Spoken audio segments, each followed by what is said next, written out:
Hi, and welcome to the Chosen Business Owners Podcast. I'm your host, Michelle Reel, and I really appreciate you joining us today. I am going to have the pleasure today of speaking with Chuck Gillem. He is the co-founder of Down to Earth Landscaping Company, and I'm super excited to talk with you. Chuck is actually a neighbor of ours. Our company is here in Colorado Springs, and he's in the Denver area. So, Chuck, welcome to the podcast. Thanks, Michelle. I appreciate you having me on. Yeah, absolutely. I'm so excited to talk with you today. I guess, first of all, maybe just share a little bit about how you got started in landscaping. And, you and I talked for just a second before we got started, and you have a partner. And so maybe just kind of the journey of your, entrepreneurship with landscaping. Yeah, I never thought that I'd be owning a landscaping business, but here we are 11 years later. I grew up in the trades. My dad was a contractor, so I had summer jobs doing a little bit of everything from masonry to irrigation to landscaping to framing houses. So I was well versed in the trades, and I definitely always appreciated kind of seeing projects come to life and seeing the fruits of your labor. And so I grew up in Oregon. I moved out here to go to college, and after college, I had a job, met my partner, who's my best friend, and we both hated our jobs and weren't making enough money. And we were sitting there thinking, hey, how can we make some extra money? What can we do to get a little bit of cash going?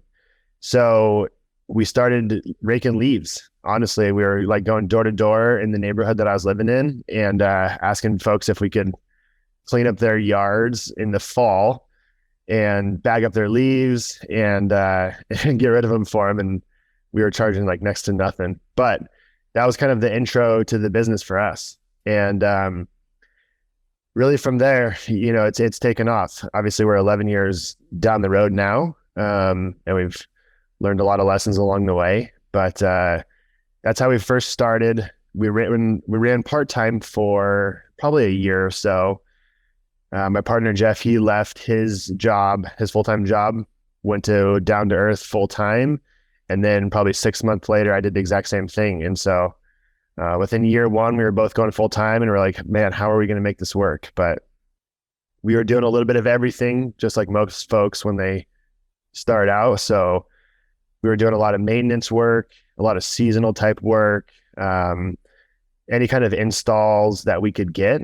And it just kind of slowly developed into where we are now. And three years ago now, we rebranded and really shifted our focus on the design and build side of things, because we would much prefer to build things and see projects come to life than maintaining them. And so that's kind of where we're at now. That's awesome. And so you went away from the landscape maintenance side of things. You're just doing the build outs. Do you plant trees and do that kind of a thing, or? We do. Yeah. So, we really try to shift our focus towards hardscaping and outdoor living. But naturally we live in Colorado. It's such a beautiful environment that landscaping accompanies just about every project that we do. And when I say landscaping, that involves planting trees and shrubs, installing lawns, mulch planting beds, things like that. So we do those pieces for our installs. So did you find that when you switched gears from doing everything and honing in on just hardscape and outdoor living and that kind of thing, the whole experience, did things really take off from there, or did you see a shift, or was it, what kind of happened at that point when you did that? Yeah, to be honest, we were really, really nervous because not only were we going to, we sold our maintenance division. And so not only did we just get rid of 100 reoccurring clients, but we were kind of going out on a limb, hoping that the construction side of things would carry us. And at the same time, we rebranded. And so we put a lot of energy and money into our rebrand, into our website. And so there was a lot of investment there. time, energy, money, all of it. And so we were definitely really nervous. And then COVID hit. And honestly, like we have not even looked back since. And so that was the best thing that we've ever done, is getting rid of all of those clients that you touch every single week. Inevitably something is going to happen. There's going to be a complaint. We just wanted to kind of get that off our plate. There's no margins in maintenance, with how big Denver is and the traffic that we deal with now. It was just really challenging to make money. And so, to make a good profit anyways. And, so we had to kind of cut ties with that and, go all in on the building side of things. And it's been great. It's been great. COVID, I hate to say it, but COVID was the best thing that ever happened to us. I've heard that from different people. And Yeah. how was it the best thing that happened to you? Just because everyone was focusing on their homes and everyone was home and Yeah. Well, all of a sudden, like there was a huge influx of money coming into the market, right? All these folks, especially in Denver, it's a great economy here. It's a great market. A lot of folks that do well, and they spend their money by traveling, and they spend their money by activities and doing things. All of a sudden they weren't able to do any of these things. And so, they were saving money. They were stuck in their home, and the outdoor living industry was really kind of slow to come to Colorado, because most people come to Colorado, they move here because they want to hike and they want to explore the mountains. Like they don't move to Colorado necessarily to stay in their homes and in their yards. And so really that was kind of a shift in how people approached their outdoor living spaces. And so when you're stuck at home and you're saving a bunch of money, all of a sudden that reinvestment was happening. It was tough to move. It's still, the inventory of housing is still way down. So it was tough to move and improve your space. So why not just remodel your outdoor living space, renovate and improve that. And so the combination of all of those things really helped us out tremendously. And so I think the hardscaping and outdoor living industry now is just growing and growing ever since then. And people are really starting to appreciate their homes and what they have in their space. And that's been great. And that was what I was going to actually lead into the next question and ask you, like, where do you think the hardscape and landscape, outdoor living is headed? Just, in general, maybe here in Colorado and across the country. Yeah, here it's brand new. Literally, there's so many manufacturers and products and colors that are just starting to make their way to this market, that have already been established in Canada, on the East Coast, throughout the Midwest. But up until now, folks here, they've always wanted kind of natural stone, and they've wanted natural environments in their spaces. And so these much more modern, bright whites and contrasting dark colors are just starting to now become a little bit more popular. You start to see like the farmhouse, the modern farmhouse being built all over town. And so that's definitely helping. So I think it's only going to grow. It's such a big industry that has so much potential, because people are really understanding, hey, we can have an awesome outdoor living space. We can have different rooms in our yard. We can have different experiences in our yard. And there's so many cool products and manufacturers to help us do that. Yeah. And what would you say the benefits? I mean, one, obviously during the COVID time, being a company that works outside and is out in the outdoors and that kind of a thing. What are some of the benefits to owning a company like that, or even working for a company? Yeah, there's a lot of gray around kind of the rules about how landscaping businesses and construction in general was going to be affected. We kind of acknowledged what was happening for the first couple of weeks, and we decided to kind of take a little bit of a break for the first couple of weeks while that was all happening. But then after that, we really realized that we had to take care of ourselves and our families. We had to take care of our team members and their families. And the only way to do that was to work. And so the benefit of working outdoors is that we didn't really have to come into contact with many people. And we got in the habit of doing a lot more communication over Zoom or over email. And so it really shifted how we just operate as a company in general. It really streamlined a lot of the processes that we kind of needed to streamline from the very get-go, and it's been great. A lot more phone conversations, Zoom conversations versus going out to folks' property and meeting with them in person, which is great. There's a time and place for that. But there's a lot of wasted time, right? Driving around town takes a lot of time. So you can accomplish much more now. And being able to work outside was great because we didn't have to be in direct contact with any of our clients necessarily that didn't want that exposure. So curious, in doing estimates, so like for us in the tree business, we prefer also to meet, with clients, not always for tree removals, don't always have to, but we like to go and physically see things because we're taking down trees and we'd like to see the distance to the home and things like that, access, that kind of a thing. And you guys kind of similarly, you're not tearing stuff down, you're building stuff. And maybe you have to take something out to actually make things look pretty in the backyard. How did you do that? I'm curious, over Zoom and that kind of a thing. How did you navigate that, looking at the yard and that kind of a thing? Did you have them? Yeah, I'd just be curious what the process was with that. Yeah, a big shift was asking for photos and videos up front so that we could really kind of get an understanding of their space, get a lay of the land, which really helped kind of guide us through the process. And that is what has really helped streamline our process now too. Excuse me. And so we asked for photos, we asked for videos, we would even do FaceTime, or we would go to their yards and their properties and just kind of do a walk around ourselves. And if they didn't want to come in contact or keep their distance, like that was totally fine.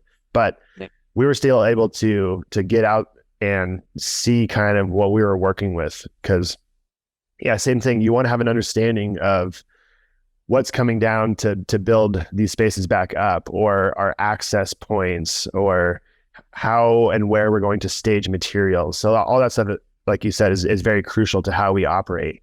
And that's exactly how our process works now. And so we direct people to our website. They fill out our contact form. So we have all of their info organized and it's in one spot. Then we'll set up, then we'll follow up with them, ask for some photos. If they can send a video, great. That just kind of gives us a little bit better understanding of what we're working with. Then we set up a discovery call, have a 30, 45-minute call on the phone with them, identifying their problems, what they want to get out of the space, the experiences that they're looking for, how they're going to use the space. And then from there, if everything aligns, then we'll start the design process, and we'll go out, take a look at the space, measure it, shoot our elevations, and then begin the whole design process. And we do that because we want to have an understanding, same as the client, as to what they're going to get at the end of the day, right? Without a design, it's kind of like, hey, this is what I'm going to give you. I hope you can understand that. This is what I do for a living. But just trust me, right? Whereas now with the design in place, you know exactly what you're going to get, the layout, the materials, all those things that are going to help you visualize the space. And so we go through 3 or 4 steps before we even go on site, just to make sure that, again, it's going to be a good fit for both us and the client. Make sure budgets align, timing aligns, personalities align even. And then we'll go that extra investment in time into going and looking at the space. So what would you say sets you guys apart from other hardscape companies or landscape companies, in the Denver area? And do you just service the Denver area, or do you service Colorado Springs, Castle Rock, or is it just the Denver outlying areas? We primarily focus on Denver Metro. We go down to Castle Rock because we're on the south side of town, so Castle Rock isn't too terribly far. We do a couple projects a year in Boulder, but that's a trek. So we try to kind of stay away from that. We want to stay as close to home as possible. And that's something that we're doing a lot this year, is target marketing and really trying to dial in the exact projects that we want and the exact locations that we want. And that's close to home, because that's where you make the most money, is being able to be efficient and not wasting time on drive time. Yeah. But what was the original question? Oh, that's okay. What sets you apart from the other companies in your area? Yeah, I think there's several things that really set us apart. And I always tell, potential clients this. For one, we have phenomenal reviews on Google. We want to provide an excellent experience for these clients because we understand what we do is dirty and it stinks and it's messy and it's loud. And at the end of the day, like, we want to be on good terms with them. And I always tell folks, like, hey, I want to be invited to the barbecue, right? That's my goal in all of this. We want to establish relationships. We're really good friends with a lot of the clients that we've worked for. We have a couple of great parties every year. We invite all of our clients and all of our vendors and subcontractors because we're really trying to kind of develop this community. But other things that really set us apart is our communication and our customer service is top notch. We've really branded ourselves as a premier company, although we are small. My partner and I were with these folks every step of the way, so they get a very personalized experience. We use industry-leading installation techniques. We use the highest quality materials that you can find. Our trucks, our machines, our team members are all very, very clean and well branded. I tell our clients, you could go have a conversation with any one of our team members and we would not be embarrassed one bit. You're not going to be embarrassed by the trucks that are pulling up in front of your house. We are on site from start to finish. And so a lot of folks, they will mobilize, collect a deposit check and move on to the next thing just to keep things flowing. Whereas our intention from day one is to be there until we're done. And last but not least, like something that I was taught at a very young age from a contractor is keep your sites tidy. Because when people are driving by these job sites and they notice a very, very clean, tidy job site, that is going to stick out more than any kind of build that you can do. If you build an awesome space, but it's a mess the whole time and you're upsetting the neighbors because there's rock in the street, that is not going to be a good look. And so we try to keep as organized and as tidy as possible throughout the whole project. And so then once you've installed landscaping, do you have other companies then? Because you said you sold off your landscape maintenance side of it. Do you have another company then that you refer to people to maintain the landscape that you put in? We have a few. It's been kind of tough finding people that we really have a lot of faith in. Maintenance companies are kind of fly by night, it seems. So we have a couple referrals depending on the part of town that we're in. But for the most part, these clients, they can go and do a little bit of homework themselves. It's something that we've kicked around, getting back into maintenance to be able to maintain the projects that we've built. Sometimes we go back in a couple of years and they're overgrown and they're a mess, and it kind of makes you feel weird. But that is something that we've kind of thought about, just making sure that, for one, we have a reputable referral. Two, maybe we'll get back into it, but we'll see how that goes. Yeah. So if you had to go back and start over, what would you tell yourself 11 years ago? That's a really good question. I would tell myself, like, invest in knowledge earlier. That's one thing I tell, new folks that are coming up is, and invest as much as you possibly can into your education, into understanding the industry, building these relationships with your suppliers and your vendors. Like, that stuff goes so far, and people don't really understand it. They think it's just another store that you go and buy things at. But those vendors are set up to have reps to help you out on a day-to-day basis.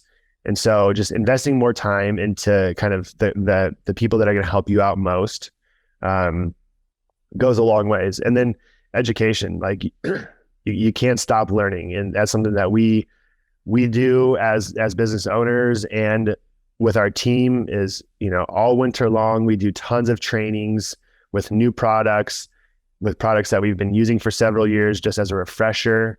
Because again, we want to be able to continue branding ourselves as a premier company. With that comes premier craftsmanship. And so having everybody on the same level and understanding how to use a certain product, how to install a certain product is huge. So when you look at the vision for your company, has it changed? I mean, clearly the service side of it has changed, but the vision itself, is it the same vision that you started with, or do you have a different vision today for it?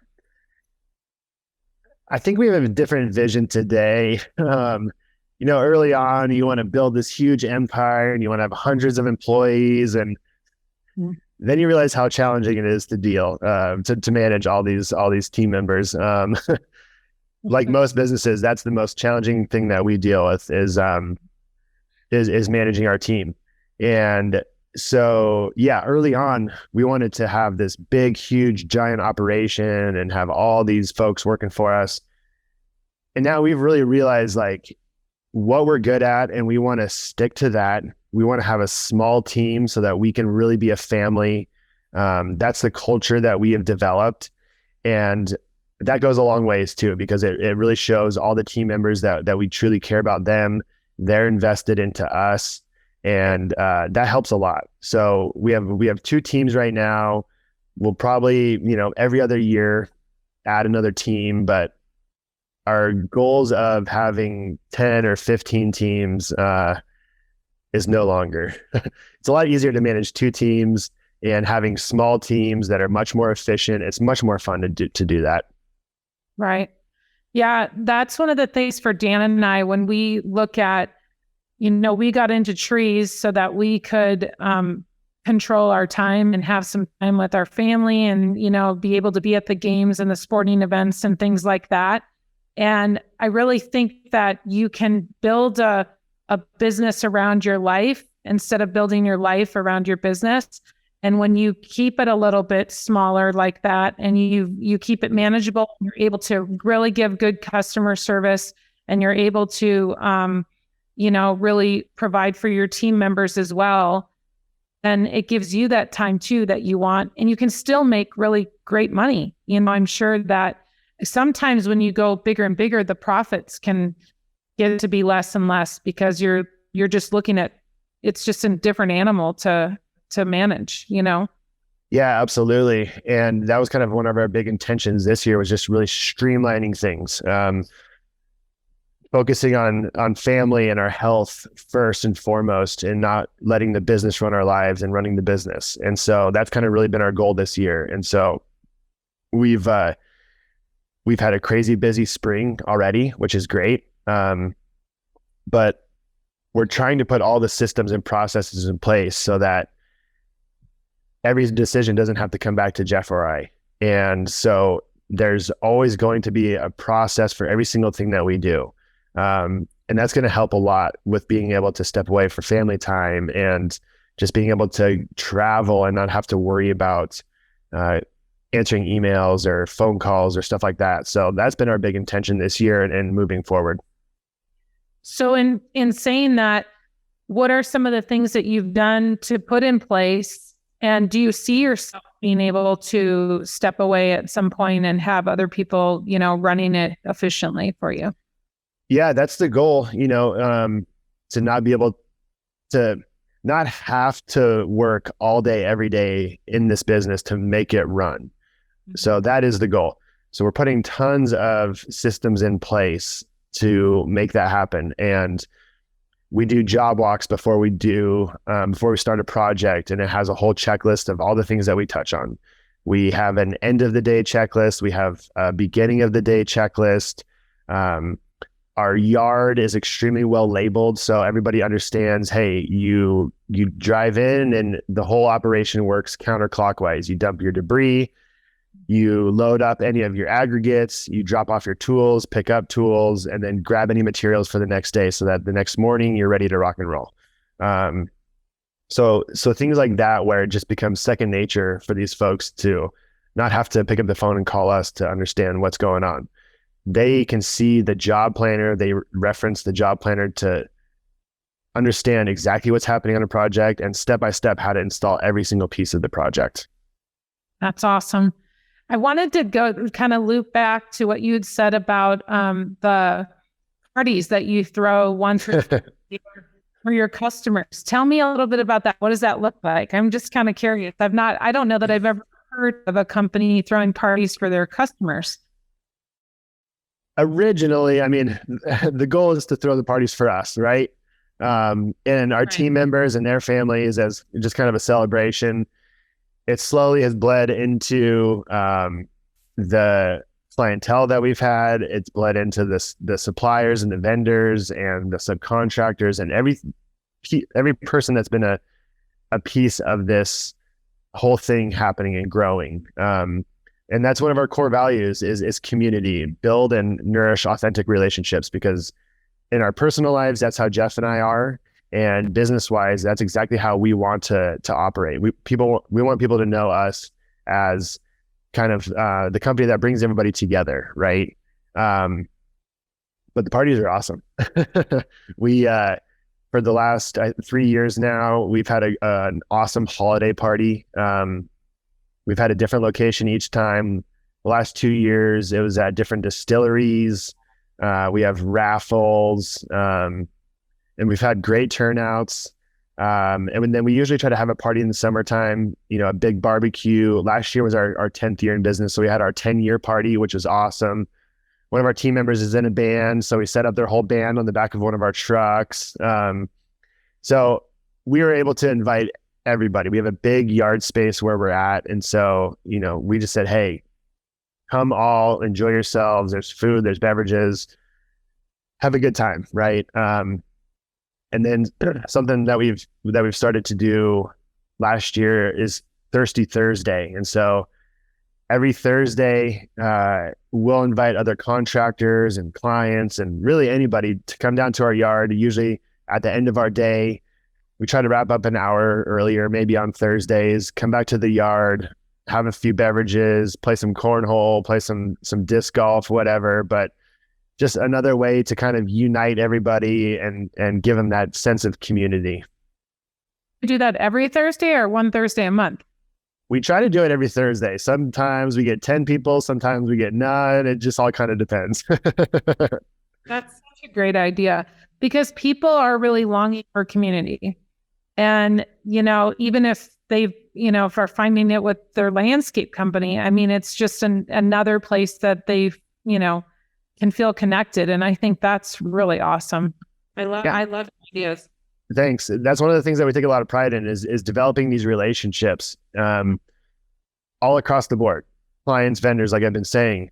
And we really cherish all of those relationships. And so we want to take care of all those people, because at the end of the day, like, they're going to help us out. They're going to help us grow. They're going to refer us.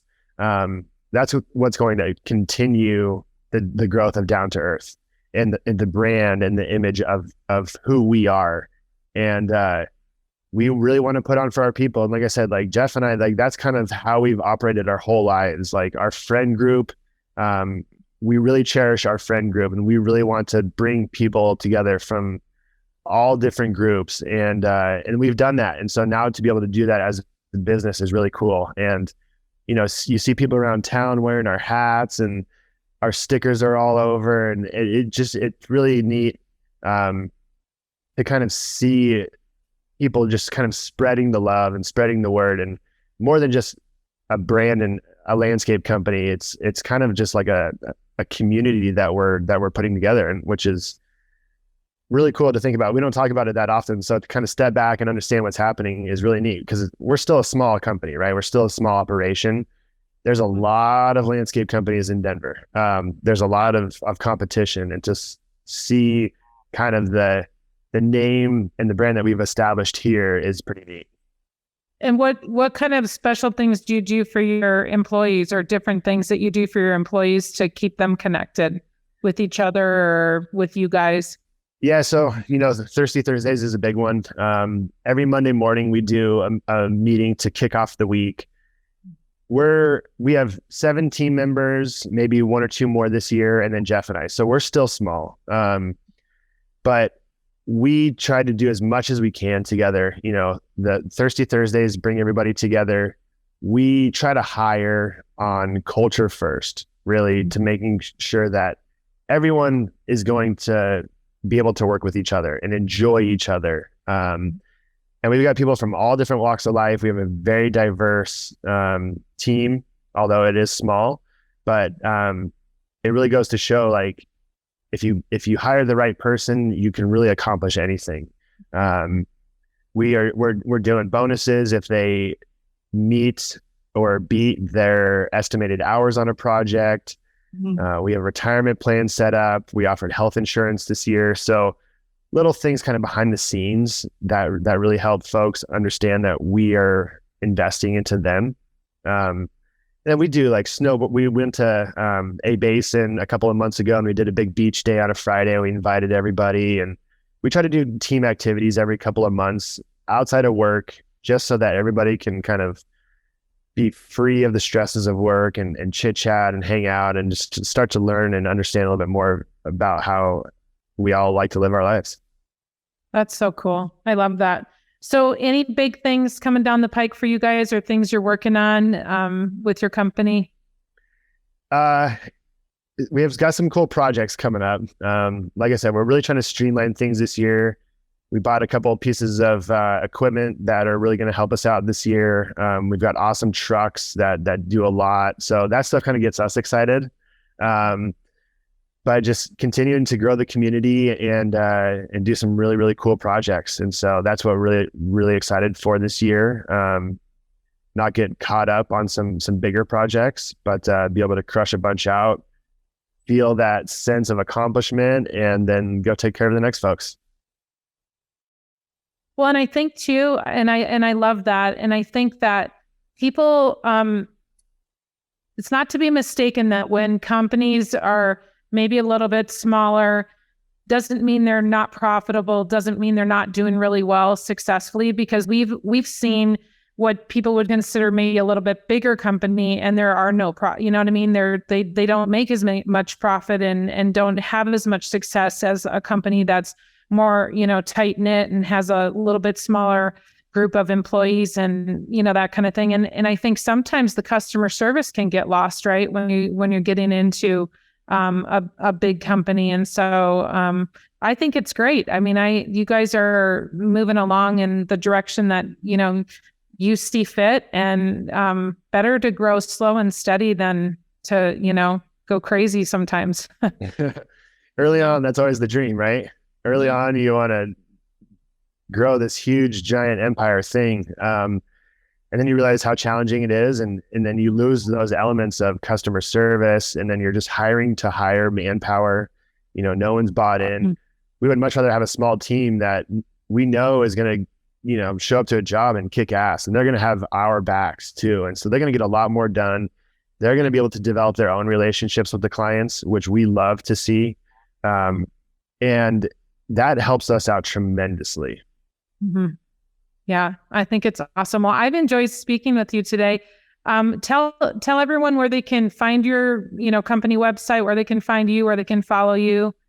Yeah, we are Down to Earth Landscaping in Denver, Colorado. Our website is www.dtelandscaping.co. Follow us on Instagram. That's probably our best channel. Jeff runs our social media and does a phenomenal job. It's awesome. Our Instagram is DTE Landscaping CO. And on Facebook, we're also DTE Landscaping CO. Awesome. Well, I've really enjoyed talking with you. And I just love hearing about your journey and where you guys are headed. And I'm going to look your business up a little bit more. I didn't look at the Instagram, so I'm going to have to go check that out, because some beautiful pictures on there. Yeah, there's great project photos. There's great comedy reels. It's quite a variety. It's great.